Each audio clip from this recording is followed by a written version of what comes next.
ശ്രീനാരായണ ഗുരു രചിച്ച ജീവകാരുണ്യ പഞ്ചകം ജീവകാരുണ്യത്തെയും അഹിംസയെയും പ്രതിപാദിക്കുന്ന 5 ശ്ലോകങ്ങളുള്ള ഒരു കൃതിയാണ്.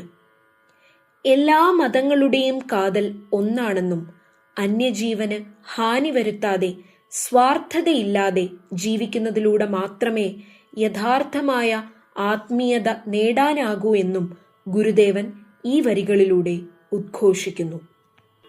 എല്ലാവരും ആത്മസഹോദരരെന്നല്ലേ പറയേണ്ടതിതോർക്കുകിൽ നാം.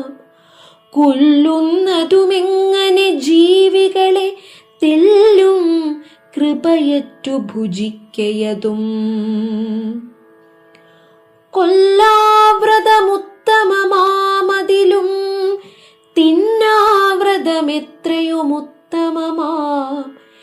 എല്ലാ മതസാരവും ഓർക്കിലിതെന്നല്ലേ പറയേണ്ടതു ധാർമ്മികരേ.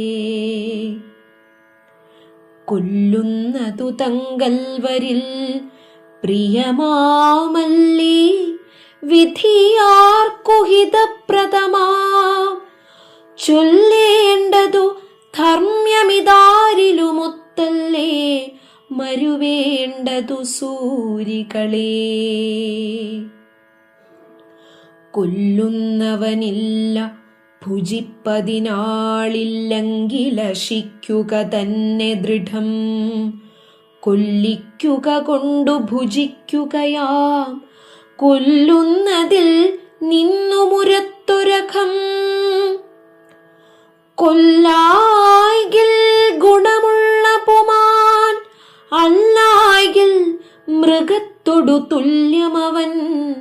കൊല്ലുന്നവനില്ല ശരണ്യത മറ്റെല്ലാ വക നന്മയുമാർന്നീടിലും.